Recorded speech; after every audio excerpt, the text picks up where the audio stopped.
Okay, Elder Rock with Arcade Laboratories back on the bench. Thank God. Mostly finished with the Pac-Man, so I couldn't wait to move on. So I have a Galaxian board on the bench. I thought it was actually one of the Pac-Man boards, but I pulled it out and it's Galaxian. So happy to be working on it. Okay, so we have a Midway Galaxian board. I just washed it, cleaned it, dried it. I've been kind of probing around on it, so this is what I'm getting at to boot. So just kind of keep the video short. This is just for archive. I'll post it with the repair. So I went through the counter section. Counter section's okay, but what we have here is a ROM access problem. So I had ROM Y, and this is the Midway Set 1 ROMs, by the way. ROM 1 was bad, corrupt. And luckily, he cleared and I reprogrammed it, and it's basically the same garbage. But what we have here is a ROM enable problem. So half of the ROMs, to keep it simple, are getting accessed, have access. Half of the ROMs are not. So we got a high bit chip enable. We have a high enable pin. It's stuck. And this guy does several. So he runs this enable. So we have actually one, two. Yeah, see, he's kind of going goofy.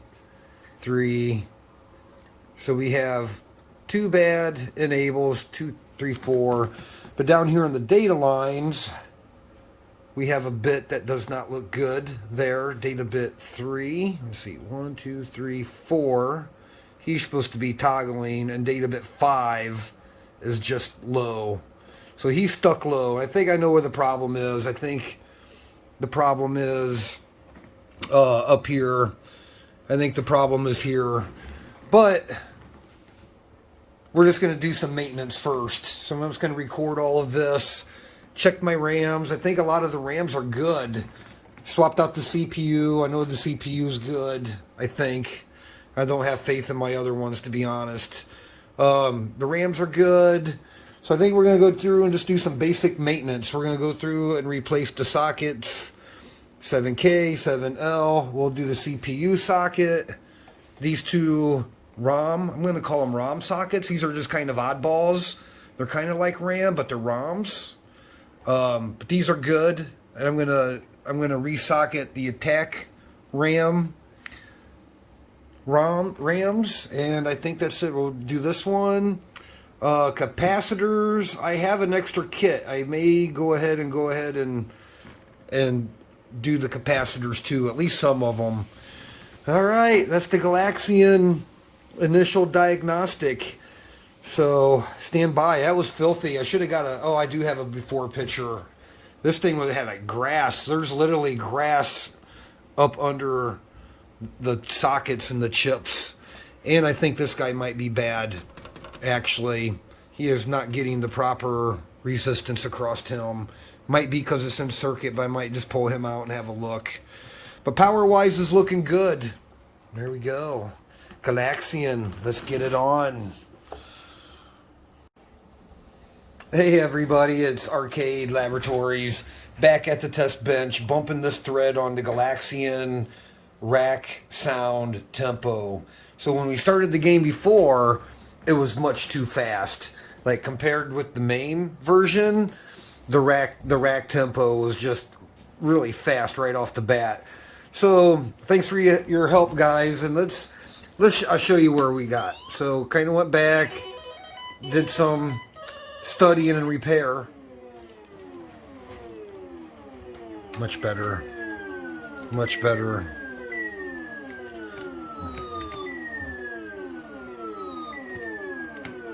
Much better. But I think it does speed up after the initial start of the game. It's pretty slow, about like the main. But it does kind of pick up faster, but it ends the rack fine. So when you get down like to 5 to 3 guys, the music stops, everything's fine. So that's kind of where we are on that. And, you know, there's different software versions. I'm not convinced this software version is the same as this one. But anyway, let's go to the schematics, show you what I did here. Thanks guys who replied to my thread, kind of pointed me. So I did my due diligence. I went back, I studied what these timers do, the 555 timers. Really kind of cool, actually. So anyway, kind of going back to this. So troubleshooting back, everything in yellow tested out okay. All the resistors that control the rack speed, I pulled these two transistors out, tested them, they were fine. I actually replaced the controller 555 just to make sure that that signal, the control signal being fed into the other three timers were okay, and it was actually okay. So the C15, 1 microfarad, 16 volt, he was actually okay. So what I did to actually fix it, after I verified all these other resistors, I could not really verify these Mylar capacitors. We'll come back to those in a minute. So I got a 2.2 microfarad capacitor in, and the rack speed is like spot on. 7T is okay. Where this rack speed, actually he was bad when we were troubleshooting the logic board. So he's new. These signals are okay. These guys I didn't pull because kind of looking how the threshold and the trigger are tied together. If any of these were bad, I believe the pitch would be off horribly, or you would know that these guys were bad or one of these guys were bad. So everything else was okay. I was thinking, you know, why is the 1 microfarad not working? Could be software, could be a different version than what everybody is sharing with me. 2.2 microfarad fixed it, and I don't think any of these other parts are weak or failing. So I'm going to roll with the 2.2. So just to kind of show again, I am channel 2. We're on the control signal, and the yellow channel 1. We're on the trigger / threshold. So it's doing this thing on all three timers. They kind of meet up, it resets, it flips back.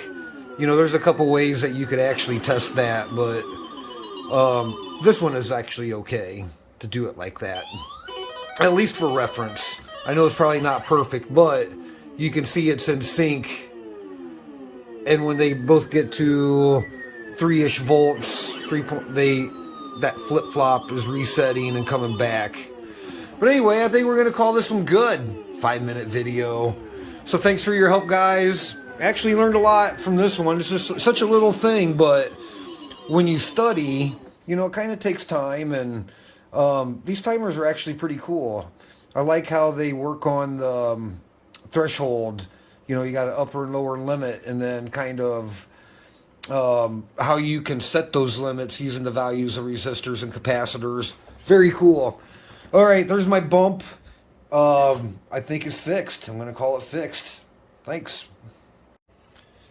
Okay, we're going to finish up with an after-action review, call them AAR, of the Galaxian board. The Galaxian board is done. So, yeah, you got the first video of it not booting, the initial boot. Saw then the video with the sound. So let's just kind of wrap up with what was going on the boot. So, yeah, got the board. It was in pretty bad shape, dirty, nasty, would not boot at all. It was stuck in boot mode. So the initial troubleshooting, you know, verifying the ROMs, going down through the address lines, data bus lines, and all the enables, and we had a lot of problems there. We had one ROM failed verification. He was not good, so burned another one. I actually burned a whole nother set, but this set is actually okay. It's not the prettiest, but we have an original, an original, an original, and I think this is an original masked ROM. I think this is like a hodgepodge somebody else did, and then this is an aftermarket deal, and that was the one that failed. But he works good now. They all verify. So I did that, verified the ROM, still no boot. And then kind of checking around, we had no enables. I don't want to get too deep into it, but 4 of these guys enable off of one circuit. The Z actually enables off of his own circuit. So these guys were not even enabling. So if they can't enable, they can't start to write to the RAM, to the memory, to actually make the code and to get the game to start. So kind of working my way back through the logic circuits, found a bad 138 decoder at 8N. A bad, I forget what that guy is, a 259 at M. I think he's just a buffer. He's a buffer selector, I can't remember. 2 bad buffers here that were sticking address lines high and low. This one was sticking at high, that one was sticking at low. No address activity coming out of there. So those buffers just connect directly to the CPU. So CPU address lines into those buffers to drive them. And then the outputs were stuck. So, and then we had a bad transceiver at 245. So, and we had 1 bad RAM at 7P, a 2114. So found those, swapped them out, got the game to boot. Pretty sweet, not too bad at all. But then after we fixed it, then we got into the sound problem where the rack tempo was way too fast. Still not sure what's going on there, and I just made a video on this. This sounds way closer to the original. I got some gameplay. Do some gameplay, one-handed. All the hit noises, gun noises, diving noises are good. No graphics glitches. Yeah.